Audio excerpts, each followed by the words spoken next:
তার জীবনের প্রথম যুদ্ধ ছিল বদরের যুদ্ধ, সর্বশেষ যুদ্ধ ছিল তবুকের যুদ্ধ 9 হিজরির রজব মাসে।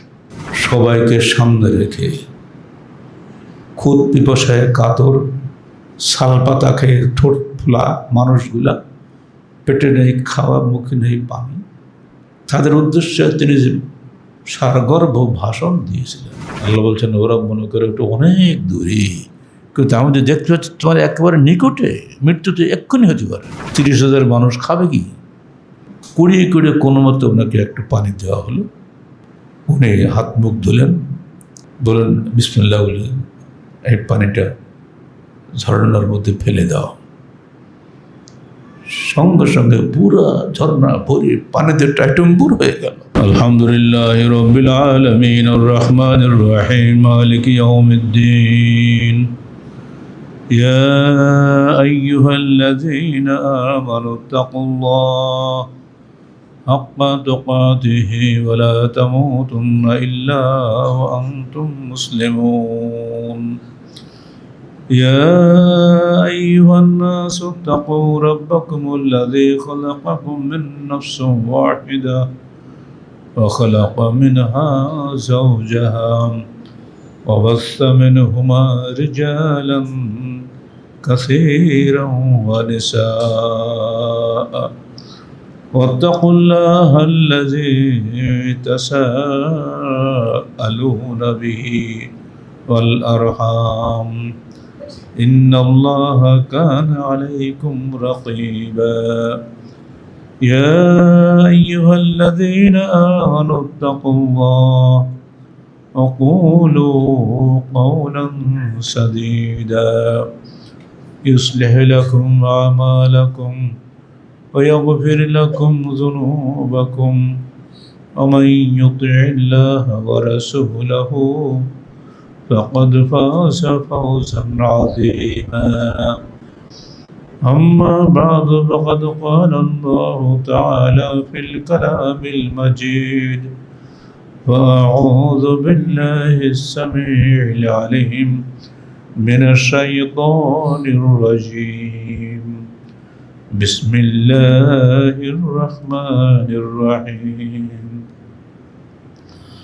إن الله اشترى من المؤمنين أنفسهم وأموالهم بأن لهم الجنة يقاتلون في سبيل الله فيقتلون ويقتلون وعدا عليه حقا في التوراة والإنجيل والقرآن. فمن أوفى بعهده من الله فاستبشروا ببيعكم الذي بايعتم به ذلك هو الفوز العظيم. সূরা তাওবা 111 আয়াত। যাবতীয় হামদ ও সানা আল্লাহ রাব্বুল আলামিনের জন্য এবং যাবতীয় দরুদ ও সালাত শেষ নবী মুহাম্মদ রাসূলুল্লাহ সাল্লাল্লাহু আলাইহি ওয়াসাল্লামের জন্য।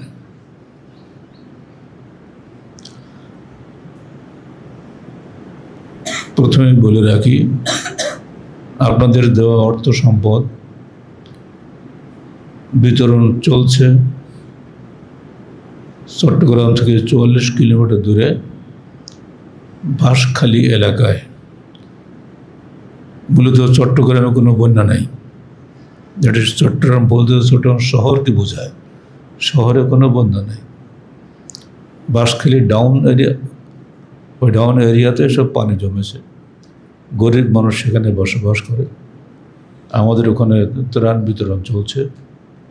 আজকে ওখানে মেডিকেল ক্যাম্প বসেছে পেশাজীবী ফোরামের পক্ষ থেকে আমাদের, সেখানে রোগী দেখা হচ্ছে, ওষুধ বিতরণ করা চলছে। কালকে রাত্রি 11:30 সময় ফোনে যাওয়া জেনেছি আজকে আগামীকালকে আর এক ব্যাচ যাবে, সারা দেশ থেকে আমাদের কর্মীরা সেখানে যাচ্ছে, ত্রাণ বিতরণ করছে। আপনারা দানের হস্ত প্রসারিত রাখেন। যথাযথ স্থানে আমাদের কর্মীরা আছে, সেখানে তারা কাজ করে যাচ্ছে। আল্লাহ তাদের কষ্ট মুসিবতকে দূর করে দিন এবং আপনাদের দানকে আল্লাহ কবুল করুন। দূর অতীতে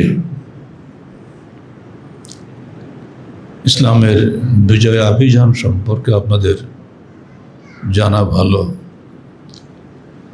ইসলাম শুধুমাত্র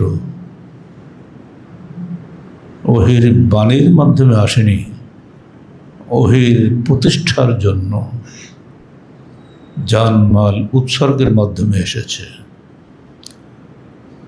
রহমতুল লিল আলামিন দয়ার নবী মুহাম্মদ রাসূলুল্লাহ সাল্লাল্লাহু আলাইহি ওয়াসাল্লাম নিজে 29টি যুদ্ধে অংশগ্রহণ করেছেন। এছাড়াও তার সাহাবীদেরকে বিভিন্ন খণ্ড খণ্ড দলে বিভক্ত করে ইসলামের শত্রুদের বিরুদ্ধে পাঠিয়েছেন। তারও সংখ্যা আরও 61টা। সর্বমোট 90টি যুদ্ধ গজওয়া ও সারিয়ায় এর পরে ইসলাম বিদায় হজের দিন 10ম হিজরিতে পূর্ণতা লাভ করে। আলিয়ামা আকমালতু লাকুম দীনাকুম এই আয়াতের মাধ্যমে। জীবনের শেষ পাদে মদিনার 10 বছরের জীবনে তিনি 721 দিন যুদ্ধের ময়দানে কাটিয়েছেন, প্রায় 2 বছর। তার জীবনের প্রথম যুদ্ধ ছিল বদরের যুদ্ধ, সর্বশেষ যুদ্ধ ছিল তবুকের যুদ্ধ 9ম হিজরির রজব মাসে। এই সময় পুরা খ্রিস্টান বিশ্ব তাদের সব কিছু রণপ্রস্তুতি নিয়ে মদিনার এই নবদ শক্তিকে পৃথিবীর বুক থেকে মুছে দেওয়ার জন্য প্রস্তুতি নিয়ে এসেছিল। প্রচণ্ড গরমের গ্রীষ্মকালের দাবদাহের মধ্যে খেজুর পাকার মৌসুমে সবাই যখন তাদের ফসল কাটার জন্য ব্যস্ত, সেই সময় হঠাৎ তিনি খবর পেলেন যে রোমকরা এসে গেছে আরব সীমান্তে। তিনি দেখলেন এখন যদি আমরা তাদেরকে বাধা না দিই তাহলে ওরা মদিনায় ঢুকে পড়বে, ওদেরকে আর ঠেকানো যাবে না। তিনি হুকুম দিলেন যে যেখানে আসো তাই নিয়ে এগিয়ে আসো। দানের হাত তিনি খুলে দেওয়ার জন্য বলে দিলেন। তিনি বলে দিলেন মান জাহাজা জায়শাল উসরা ফালাহু জান্নাহ, রাওয়াহুল বুখারী। যে ব্যক্তি কঠিন যুদ্ধে জন্য দান করবে তার জন্য জান্নাত। এই হাদিস শোনার পরেই নিজেরা অভাবগ্রস্ত হওয়া সত্ত্বেও মদিনার মুসলমানরা যার যা ছিল তাই নিয়ে আসলেন। সে দানের ইতিহাস সম্মত বিশ্বের ইতিহাসে অনন্য। সেখানে ওসমানের দান এত বেশি ছিল যে রাসূলুল্লাহ সাল্লাল্লাহু আলাইহি ওয়াসাল্লাম বলেই ফেললেন মা দাররা ইবনে আফফান মা আমালা বা'দাল ইয়াউম, রাওয়াহু আহমদ ও তিরমিজি। ওসমান ইবনে আফফানের আজকের দানের পরে তারা আর কোনো আমল না করলেও চলবে, অর্থাৎ এতেই সে জান্নাত পেয়ে যাবে। এত দান তিনি করেছিলেন ওই দিন।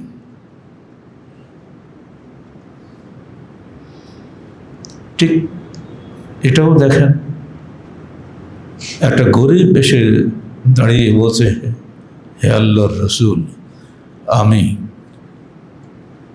এই মরুভূমির গভীর কুয়া থেকে পানি তুলে তুলে কষ্ট করে সারাদিনে এক থলে খেজুর পাই, সেই খেজুরগুলা বাসায় নিয়ে গিয়ে আমার পরিবারকে খাওয়াই। কিন্তু প্রতিদিন আমি আসি, যখন পরিবারের কথা ভাবি যে আমি যদি আজকে সব দান করে দিই পরিবার খাবে কি, আমি আসি কিন্তু দান করতে পারি না। আজকে আমি দৃঢ় প্রতিজ্ঞ হয়ে এসেছি যে অবশ্যই জিহাদের ফান্ডে আমি দান করব। এক থলে খেজুর মাত্র, সারা রাত পানি সেচে, বুঝতে পারছেন মরুভূমির কুয়া কত নিচে পানি থাকে, সেই পানি তুলে তুলে সারা রাত কষ্ট করে এক থলে খেজুর মজুরি পেয়েছে। রাসূলুল্লাহ সাল্লাল্লাহু আলাইহি সাল্লাম বললেন, হালুম্মা ইলাইয়া, তুমি আমার কাছে এসো। খেজুরের থলিটা তিনি নিজ হাতে নিলেন, বিশাল দানের স্তূপ হয়ে আছে, তিনি উপরে ঢেলে দিলেন, যাও তোমার অল্প দান আল্লাহ সবার উপরে কবুল করলেন। যখন এগুলো পড়ি তখন মনের দুঃখ হয়, এই মসজিদটা পড়ে আছে 3 বছর এইভাবে, এমনকি কোনো আল্লাহর বান্দা বাংলাদেশে বা দেশে নাই। মাত্র 5-6 কোটি টাকা দিলে মসজিদটা শেষ হয়ে যায়, কিন্তু এইভাবেই পড়ে আছে। এই মসজিদের প্রতি জমায় 5 টাকা, 10 টাকা, 50 টাকা, 100 টাকা দিয়ে কে মসজিদ হয়? সেদিনের সেই কঠিন অভাবগ্রস্ত সাহাবীদের কথা একবার মনে করেন, আর আপনাদের নিজেদের অবস্থা একবার চিন্তা করেন। সেদিন যেমন সাধ্যমতো দানের প্রতিযোগিতা হয়েছিল, আপনারা প্রতিযোগিতা করেন, ইনশাআল্লাহ দানের কবুলিয়ত যদি আল্লাহর কাছে হয়ে যায়, এটাই আপনার মুক্তির জন্য যথেষ্ট হয়ে যাবে। উদ্দেশ্য থাকবে সিরেফ জান্নাত, দুনিয়াবি কোনো স্বার্থ সামনে আনবেন না।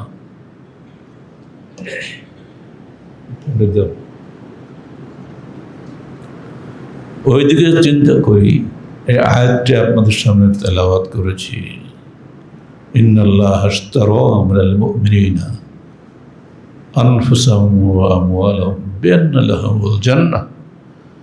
আল্লাহ মুমিনের জান মাল খরিদ করে নিয়েছেন জান্নাতের বিনিময়ে। ভাববেন না যে মৃত্যু বহু দূরে, না, ইন্নাম ইয়ারাউনহু বাঈদা ওয়া নারাহু কারীবা। আল্লাহ বলছেন ওরা মনে করে ওটা অনেক দূরে, কিন্তু আমি তো দেখতে পাচ্ছি তোমার একেবারে নিকটে, মৃত্যু তো এক্ষুনি হতে পারে। অথবা এক্ষুনি দান করো, দেরি করো না। তাদের মধ্যে যেমন উসমানের মতো ধনী ব্যক্তি ছিলেন, ঠিক এই ব্যক্তি যিনি থলি নিয়ে আসছেন এরকম গরিব মানুষও ছিলেন, কিন্তু তার ওই এক থলে খেজুরি সবার উপরে স্থান পেয়ে গেল। আমাদেরটাও তা হতে পারে।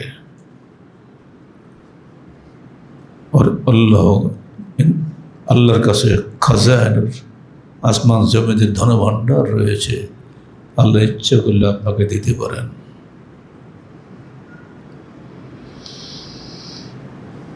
আল্লাহ বলছেন মুমিনের জানমাল তো খরিদ করা, জানমাল তো থাকবে না দুনিয়ায়, জান্নাতের বিনিময়ে তোমরা ব্যয় করো আল্লাহর পথে। এই কথাটি তওরাতেও বলা হয়েছে, ইনজিলেও বলা হয়েছে, কোরআনেও বলা হয়েছে।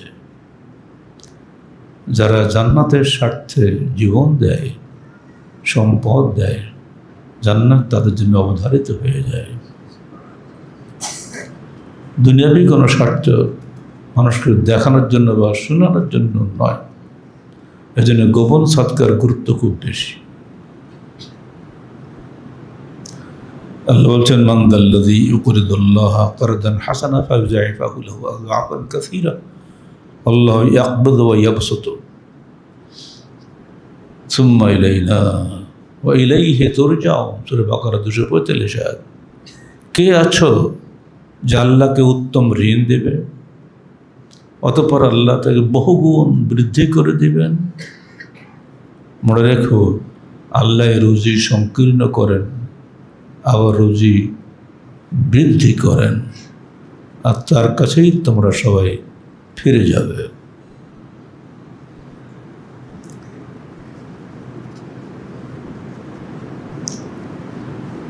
তিরিশ হাজার সাথী নিয়ে আল্লাহ রসুল রওয়ানা হলেন।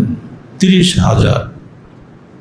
যখন এই হাদিস তারা শুনলো যে আজকে এখানে এই জেহাদের হাজির শরীক হবে অথবা জেহাদ ফান্ডের দান করবে, ফালাহুল জান্নাহ, তার জন্য জান্নাত।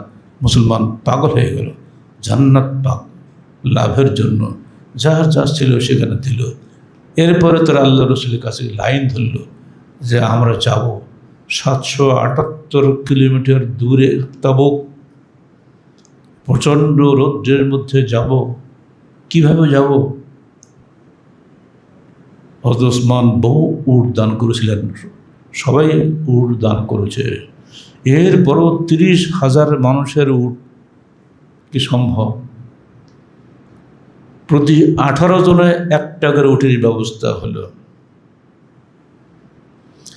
18 জন উঠবে নামবে, আবার উঠবে নামবে, এই করে করে করে করে এই 778 কিলোমিটার রাস্তা তাদের যে পাড়ি দিতে হয়েছে। ইতিমধ্যে খ্রিস্টান বাদশাহ হেরাক্লিয়াস 40,000 সৈন্য নিয়ে বসে আছে। যখন তিনি মুসলমানদের এই ব্যাপক প্রস্তুতির কথা শুনলেন, তিনি ভয়ে বিশ্রাম দিলেন। যুদ্ধই কারণে পালিয়ে চলে গেছে, সেটা তেনারা জানে না যে পালিয়ে চলে গেছে, তাদের সাহসে কুলায়নি। রাস্তায় পানি নেই, হে আল্লাহ রসুল, পানি নেই, মরে যাবো তো এখন। আল্লাহ রসুল আল্লাহর কাছে দোয়া করলেন। হঠাৎ আসমান বেরিয়ে মেঘ চলে আসলো, মেঘ বৃষ্টি, পানি আর পানি, কত খাবি খা। সবাই গুনে বললেন তোমাদের পাত্র ভরে নাও, যার কাছে যা মাত্র সব পানি ভর। তাই ভরে নেওয়া হলো। কিন্তু খাওয়া কোথায় খাবে? এটা দোকানপাট নেই রাস্তাঘাটে। গাছের ছাল পাতা খেয়ে তারা জীবন ধারণ করলেন, ঠোঁট সব ফুলে গেল।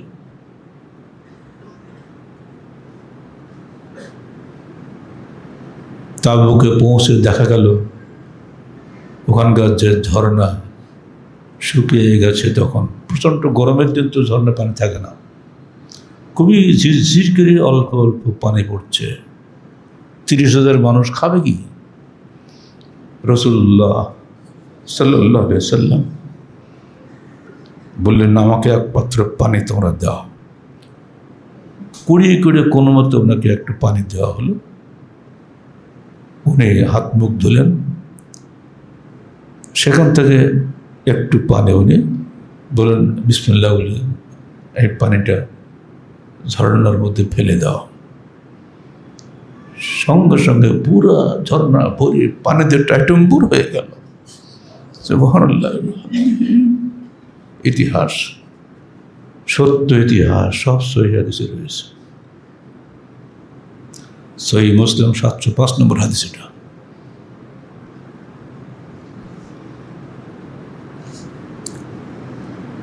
সেখানে গিয়ে জুলবিজাদাইন বলে একটা যুবক ছেলে, ধনের দুলাল, মুসলমান হয়েছে। মক্কা থেকে তার চাচারা তাকে বিতাড়িত করল, কিছুই দেয়নি, বিশাল সম্পত্তির অধিকারী হওয়া সত্ত্বেও। এমনকি পরার কাপড়টা পর্যন্ত চাচারা খুলে নিল। উলঙ্গ অবস্থায় মায়ের সামনে গিয়ে হাজির। গর্ভধারিণী মায়ের দৃশ্য দেখে একটা চাদর ছিল ঘরেতে, ছুরি মারল ছেলের উপরে। ছেলে সেই চাদরটা 2 টুকরা করে, এক টুকরা নিচের অংশ আর এক টুকরা উপরের অংশ দিয়ে হাঁটতে হাঁটতে চলে গেলেন মদিনায়। এখনকার হিসাবে 470 কিলোমিটার দূর। কল্পনা করা যায় নাকি? ওই অবস্থার মধ্যে যদি ঢুকেছে, তখন রাসূলুল্লাহ সাল্লাল্লাহু আলাইহি ওয়াসাল্লাম এই দৃশ্য দেখে বললেন তোমার নাম কি? বললেন আব্দুল উজ্জা। না, এখন থেকে তোমার নাম হবে আব্দুল্লাহ। লকব হয়ে গেল জুল বিজাদাইন, অর্থাৎ দুই টুকরা গলা। বললেন তুমি থাকো মদিনায়, আমরা যাচ্ছি তবুকের যুদ্ধে। ছেলে বলল আমি এসেছি জিহাদ করে শহীদ হওয়ার জন্য, দুনিয়ায় বেঁচে থাকার জন্য নয়, আমাকে যাওয়ার অনুমতি দিন। আল্লাহ রসুল বললেন তুমি এই কষ্ট করে যেও না, আসছে এত পর মক্কা থেকে মদিনা পর্যন্ত, আর যেও না, তুমি থাকো।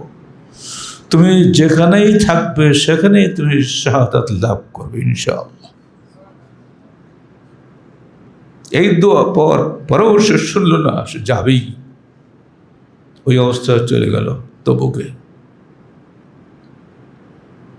পৌঁছানোর পরে প্রচণ্ড জ্বর এসে গেল, সেই জ্বরেই তার মৃত্যু হয়ে গেল।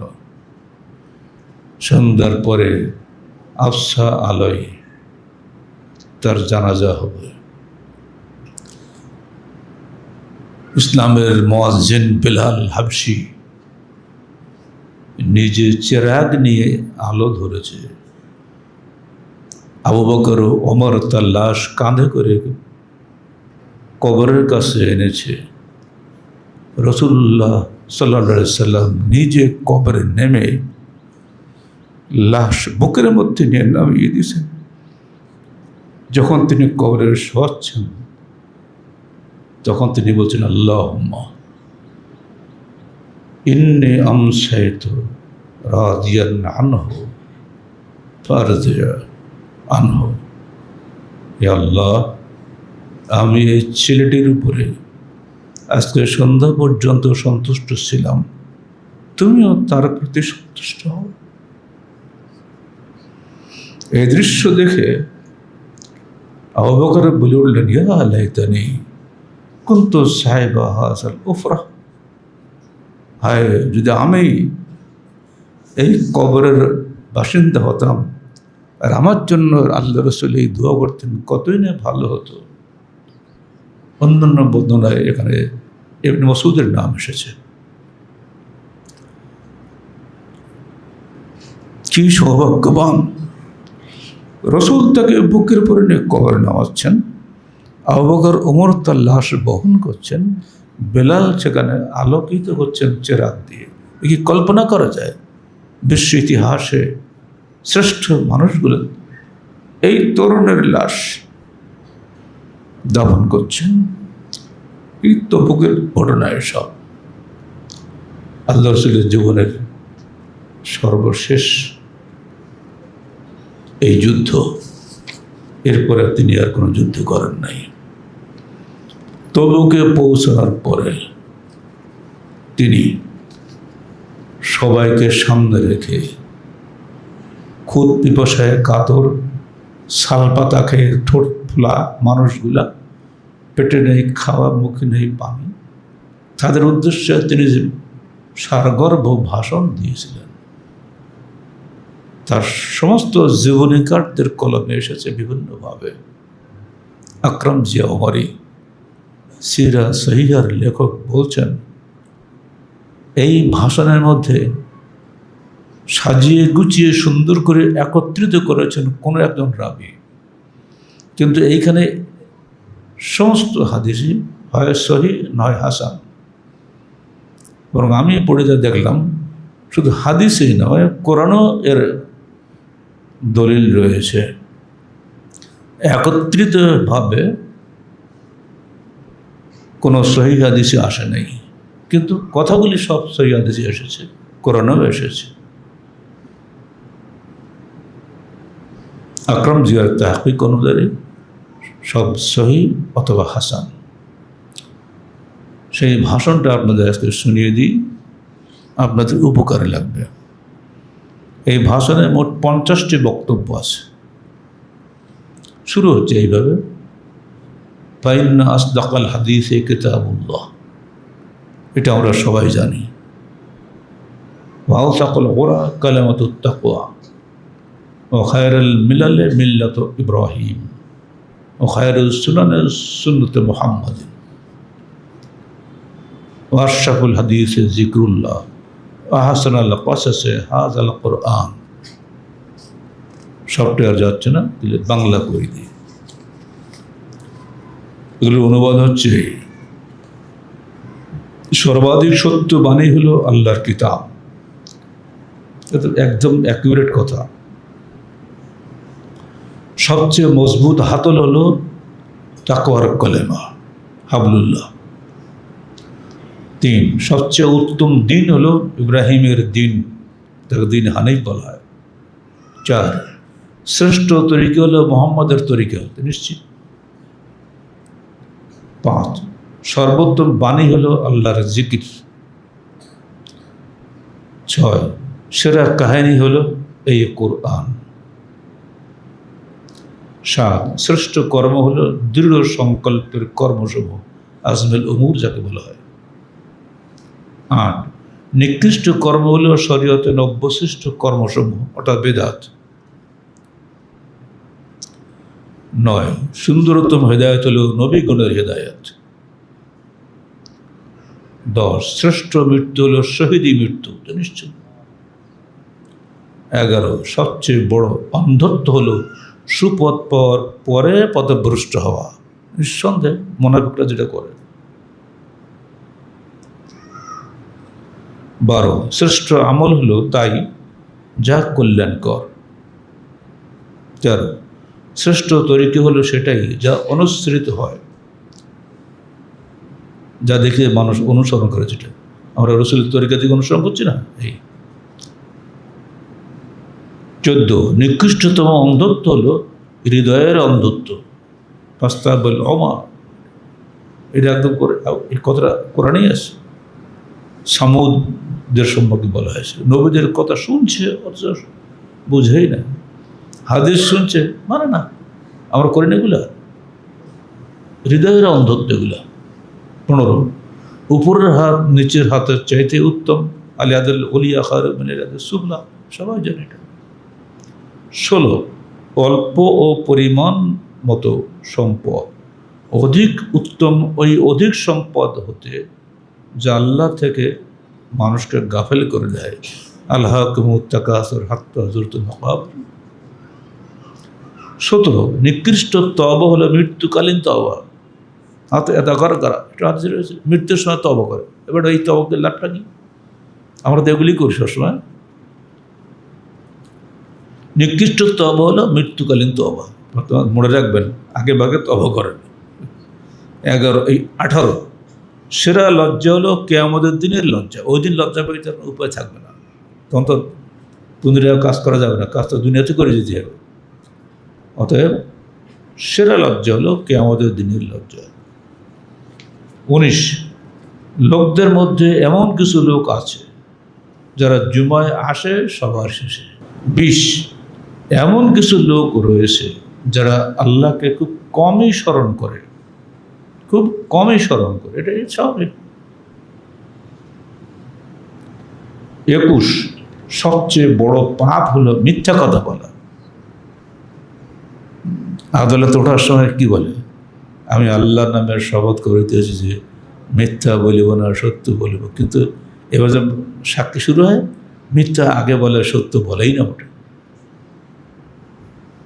এগুলো তো আমি ভুক্তভোগী। সবচেয়ে বড় পাপ হলো মিথ্যা কথা বলা।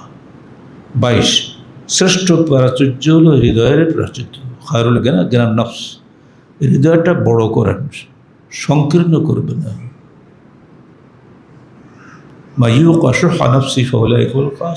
আল্লাহ পাক যারা হৃদয়ের কার্পণ্যতে বাঁচল তারাই মুফলিহ, মানে সফল কাম। এটা কোরআনের আয়াত। হৃদয়ের কার্পণ্য সবচেয়ে বড় কার্পণ্য, হৃদয় বড় করেন, আল্লাহ পাকে দিবে।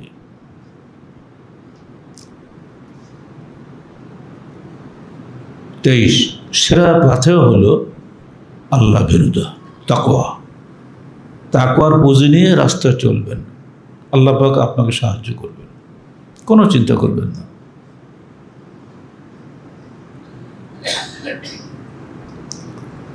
প্রসঙ্গ করে কথা বলতে হয়, 2013 সালে রানা প্লাজা ধস যখন হয়েছিল, মনে পড়ে কি? সাভারে, এই জুমাতে আমি এখানে খুতবা দিয়েছি। আমি বললাম আগামী সোমবারে আমি রওনা দিব, আপনারা যে যা পারেন দান করেন, আমার কাছে একটি পয়সাও নেই। ওখানে পৌঁছতে আজকাল অ্যাকাউন্টে টাকা কীভাবে পৌঁছছে আমি তো সব বুঝি না। হারুন কালকে রাত্রে সে গল্প করলো, ওখানে পৌঁছতে 3,40,000 টাকা হয়ে গেছে। বলুন আলহামদুলিল্লাহ বলেন, সেটা বলতো কি কৃপণতা আপনাদের?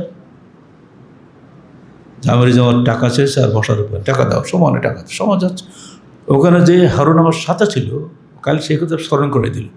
ও যে স্যার আমি যাচ্ছি মাত্র 1 লাখ টাকা নিয়ে, তো টাকা নেই, রাখো তোমার টাকা, তুমি খালি ফেসবুকে বলে দাও আমি বেরোলাম, তোমার টাকা দাও, দেখো পৌঁছতে টাকা হয়ে যাবে।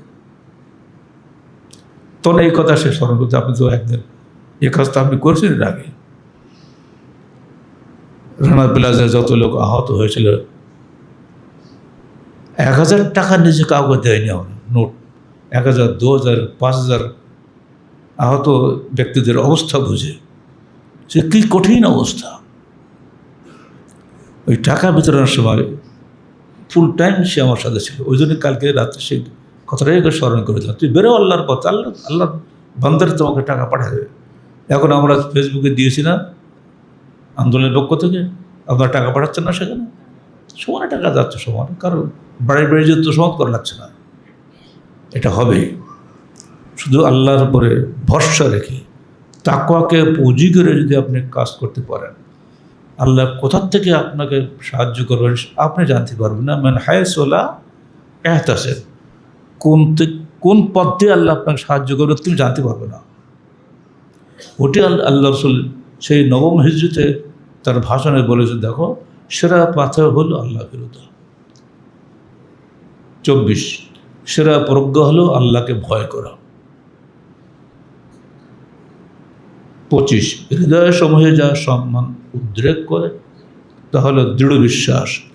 আপনি আপনার নীতির উপরে দৃঢ় থাকেন, আপনার শত্রু আপনাকে সম্মান করবে। আর আপনি যদি টালমাটাল করেন, একবারের দিকে লা ইলাহা হলে আপনাকে কেউই বিশ্বাস করবে না। নীতির পরে দৃঢ় থাকবেন, এর বাইরে যাব না। মুশকিল হয়েছে আজকাল যারা ফেসবুক, আর এখান থেকে 10 বছর আগে আমি কি কথা বলেছি ওইটা ধরে গেলে খোটা দেয়। পরিবেশ পরিস্থিতির আলোকে অনেক সময় কথা বলতে হয় না, সেইটারই যদি কেউ খোটা দেয়, এরা তো ওয়াইরুল হোমজাতের মধ্যে পড়ে যাচ্ছে না। এরা পিছনে নিন্দা করে, সামনে নিন্দা করে। ফেসবুকে এই ক্ষতি হয়েছে, লাভ হয়েছে। যারা এসব করেন তাদের উত্তরে হাদিসটা শুনিয়ে দিচ্ছি, ইন্নামাল আমালু বিল খাওয়াতিম। যার শেষ আমলের উপরে বিচার হবে। দেখবেন আমি শেষে কোন কথা বলে যাচ্ছি, সেটার ভিত্তিতে আপনারা মন্তব্য করবেন। কারণ শত্রু তো আমার ডানে বামে সামনে পিছনে চারিপাশে আমার শত্রু আছে, আপনাদেরও আছে। আর আজকাল কথা বললেই সঙ্গে সঙ্গে ফেসবুকে চলে যায়, একটু পানি খেলাম না, ওটা ফেসবুকে চলে গেছে। এই যে কোন জমানায় এসে গেছি, একেবারে কেরামান কাতিবিন চারিদিকে না। আল্লাহ রাসূল তার উত্তর দিয়ে গেছেন, ইন্নামাল আমালু বিল খাওয়াতিম। তার বিচার হবে আপনার শেষ আমল থেকে। আপনারা দোয়া করবেন যেন শেষ মৃত্যুর আগ পর্যন্ত পবিত্র কোরআন ও সহিহ হাদিসের আন্দোলনের উপরে আমরা দৃঢ় থাকতে পারি। আর কিছুই আমাদের চাওয়ার নেই। 28 গনিমত থেকে, অর্থাৎ আল্লাহর মাল থেকে, যে আমরা বলি সাধারণের যে ফান্ড, এইখান থেকে চুরি কর যদি কেউ করে, সেটা জাহান্নামের স্ফুলিঙ্গ, আমরা বলি জাহান্নামের টুকরা বলি। খবরদার, বায়তুল মাল যেটা হবে, প্রত্যেক সংগঠন যে আছে, আপনার নিজেরও আছে, সাধারণের যে ফান্ড, সেখানে হাত দিবেন না। ওখান থেকে কোনো চুরি চলবে না, ওটা জাহান্নামের আগুন হবে। 29 মাদকতা জাহান্নামের টুকরা। 30 নষ্ট কবিতা ইবলিসের অংশ। 31 মদ সকল পাপের উৎস, সব হাদিসে রয়েছে। 32 নিকৃষ্টতম খাদ্য হলো ইয়াতিমের মাল ভক্ষণ। ইয়াতিমখানা চালানো অত সহজ ব্যাপার না। দুটো এতিম দেখি আপনি মানুষকে টাকা নিচ্ছেন, এতিম কটা খায়, অন্যদের খাওয়াচ্ছেন সব। সাবধান, যারা এতিমখানা চালান, এতিমের হিসাব নিকাশ সব পৃথক রাখবেন, যেন ওই ময়লার দিকে না ঢোকে, খেয়াল করবেন। 33, সৌভাগ্যবান হলো সেই যে অন্যের থেকে উপদেশ গ্রহণ করে। 35, 34, হতভাগা সেই যে মায়ের পেট থেকেই হতভাগা হয়। আছে না কিছু, ও যতই বস করেন, ও যা বুঝছে, আর সাকিব মান সাকিব বিভক্ত ও কিছুই বুঝবে না, ও যেটা বুঝছে ওটাই ঠিক। 35, শ্রেষ্ঠ আমল হলো শেষ আমল, যেটা একটা গাছটা বললাম, শ্রেষ্ঠ আমল হচ্ছে শেষ আমল। 36, নিকৃষ্ট গবেষণা হলো মিথ্যার উপরে গবেষণা। এখানেও কিন্তু ফেসবুকারদের জন্য হেদায়ত রয়েছে। ওরা দেখে কোন জায়গায় আমি সে কোন ভুলটা করলো, ওইটা দিয়ে শুরু করলো, একেবারে লেখা শুরু, লাইন পরে লাইন চলবে। একটা গ্রুপ আছে, ওরা এগুলি করে। খবরদার, এগুলো ঢুকবেন না। 37, যেটা ভবিষ্যতে হবে সেটা সর্বদা নিকটবর্তী, ভবিষ্যৎ কখনোই দেরিতে নয়। যেটা আয়াতটা একটু আগেই বললাম, ইন্নাহু ইয়ারাউনাহু বাঈদা ওয়া নারাহু কারীবা। ওরা মনে করে ওটা বহু দূরে, কিন্তু আমার তো এখন কাছে দেখছি। ওটা তিনি হাদিস আকারে এসছে। 38, মোমেনকে গালি দেওয়া ফাঁসাকি। 39, তার সাথে যুদ্ধ করা কুফর। এটা বিখ্যাত হাদিস, বেদে হাজার ভাষণে আল্লাহ রসুল হাদিসটা বলেছিলেন। 40, মোমেনের পিছনে গীবত করা আল্লাহর অবাধ্যতার অন্তর্ভুক্ত। এটাও তাই। ফেসবুকে কী দেয় তা আমরা বুঝি না কিছুই, কিন্তু আপনারা আমার পিছনে গীবত করছেন, আপনার এর মধ্যে পড়ে যাচ্ছেন। কোনো সমস্যা হলে জিজ্ঞেস করবেন, স্যার এটা কী হবে, এটা কেন হলো, উত্তর আমি দেবো, আমি এখন বেঁচে আছি। কিন্তু তা না, ও তার আগে ফেসবুকে চলে গেছে। একদল লোকের কাজ হলো এগুলো টিকা টিপ্পণী করা, ও যেন মহাপণ্ডিত। সাবধান থাকবেন। 41, মুমিনের মাল অন্যের জন্য হারাম, যেমন তার রক্ত হারাম। এটা বেদাহাজের ভাষণের অংশ।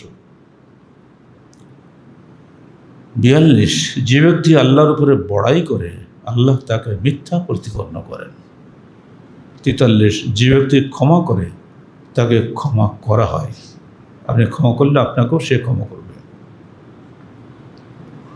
44, যে ব্যক্তি মার্জনা করে আল্লাহ তাকে মার্জনা করেন। 45, যে ব্যক্তি ক্রোধ দমন করে আল্লাহ তাকে পুরস্কৃত করেন।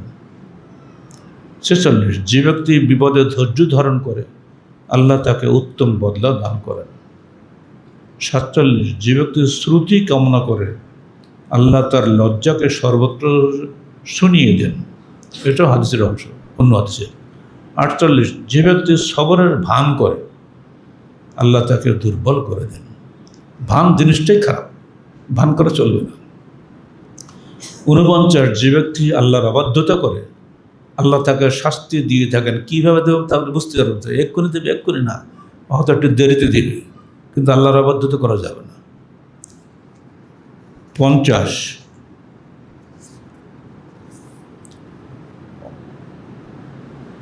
অতঃপর তিনি 3 বার আল্লাহর নিকটে ক্ষমা প্রার্থনা করেন ও ভাষণ শেষ করেন।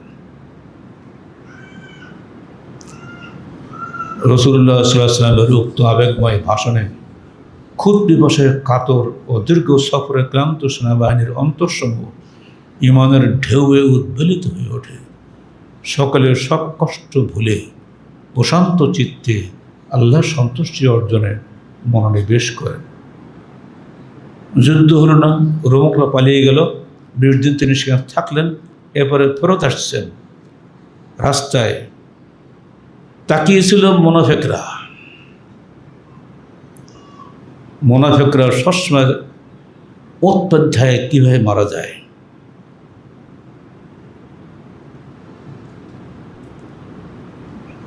একটা গিরিপথ, সংকীর্ণ গিরিপথে, সেখানে ওসামা বিন যায়েদ কি আম্মার বিন ইয়াসির এবং হুযায়ফা ইবনুল ইয়াসার ইমাম, এই দুজন মাত্র আল্লাহ রসুলের সঙ্গে আসছেন। আম্মার বিন ইয়াসির উঠে লাগাম ধরে, হুযায়ফা তার সাথে। হঠাৎ পিছন থেকে 12 জন মুনাফিক দৌড়ে চলে আসছে, এসে ওনার উপরে হামলা করবে, যে এই ফাঁকে আল্লাহ রসুলকে হত্যা করবে। চিন্তা করতে পারেন কষ্ট বদেরা সবসময় ওৎপাদি থাকে। এখন সাথে কেউ নেই, 30,000 মধ্যে আসে মাত্র 2 জন, সুযোগটা ছাড় দেয় কেউ? পাহাড়ের চিপা পথ, কোনো উপায় তো নেই, পিছন থেকে ঝাঁপিয়ে পড়েছে 12 জন। তখন আল্লাহ রসুল বললেন, এই হুযায়ফা, তুমি ঢাল দিয়ে ওদেরকে ঠেকাও। হুযায়ফা বলতে, আমি একা কী করবো? যাও, যা বলি শোনো। উনি ঢাল দিয়ে একাই ঠেকালেন। এর মধ্যে আল্লাহ পাকের কি মদদ হল, ভয়ে সব পালে চলে গেল। রাসূলুল্লাহ সাল্লাল্লাহু আলাইহি সাল্লাম বললেন, ফিহি উম্মতি 12 মুনাফিকান লা ইয়াদখুলুনাল জান্নাহ ওয়া লা ইয়াজিদুনা রিহাহা হাত্তা ইয়ালিজাল জামালু ফি সামিল খিয়াত, রাওয়াহু মুসলিম। আল্লাহ রসুল বলেছিলেন, এই হুযায়ফা, এই 12 জনের নাম তুমি কাউকে বলো না, বললে আর এক ফিতনা শুরু হয়ে যাবে। কিন্তু হাদিসটা তিনি শুনিয়ে দিলেন, আমার উম্মতের মধ্যে 12 জন মুনাফিক আছে। কারা কারা নাম বললেন? তারা কখনোই জান্নাতে প্রবেশ করবে না যতক্ষণ না একটা উট সূর্যের ছিদ্র পথে প্রবেশ করে।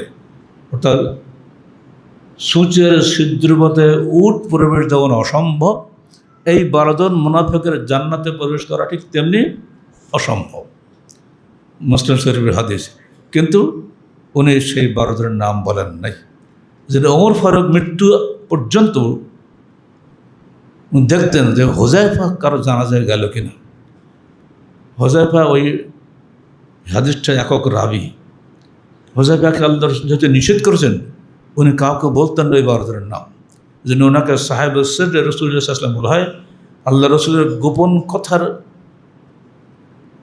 ব্যক্তি হিসেবে ওনাকে, ওনার লকব হয়ে গেছে ওইভাবে। ওনাকে এত চেষ্টা করে 12 জনের নাম বলা যায়নি। ওমর ফারুক দেখতেন হুযায়ফা জানাজায় গেল কিনা। যদি হুযায়ফা জানাজা না যেত, ওমর ফারুকও তার জানাজায় যেতেন না।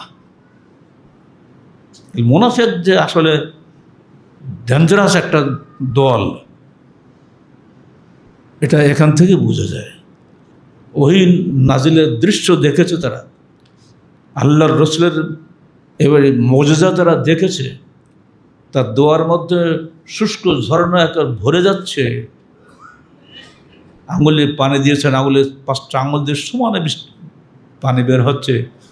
এসব দৃশ্য তারা দেখেছে। এরপরও তারা নবুয়তের উপরে বিশ্বাস আনেনি, কিন্তু প্রকাশ্য বিশ্বাস জাহির করেছে যাতে হত্যাকাণ্ডের শিকার না হতে, যাতে কাফের না হতে হয়।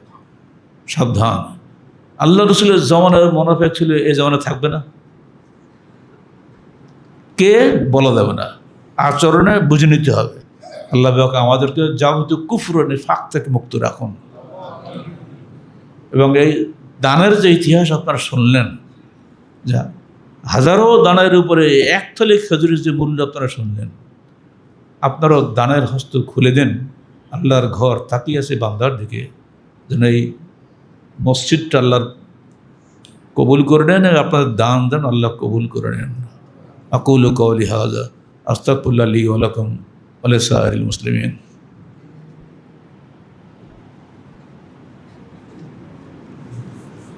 আলহামদুলিল্লাহ আলহামদুলিল্লাহ নাহমাদুহু ওয়া নাস্তাঈনুহু ওয়া নাস্তাগফিরুহু ওয়া নু'মিনু বিহি ওয়া নাতাওয়াক্কালু আলাইহি ওয়া নাউযু বিল্লাহি মিন শুরুরি আনফুসিনা ওয়া মিন সাইয়্যাতি আ'মালিনা মান ইয়াহদিহিল্লাহু ফালা মুদিল্লা লাহু ওয়া মান ইউদ্লিল ফালা হাদিয়া লাহু ওয়া নাশহাদু আন লা ইলাহা ইল্লাল্লাহু ওয়াহদাহু লা শারীকা লাহু ওয়া নাশহাদু আন্না মুহাম্মাদান عبده ورسوله إن الله وملائكته يصلون على النبي يا أيها الذين آمنوا صلوا عليه وسلموا تسليما اللهم صل على محمد وعلى آل محمد كما صليت على إبراهيم وعلى آل إبراهيم إنك حميد مجيد اللهم بارك على محمد وعلى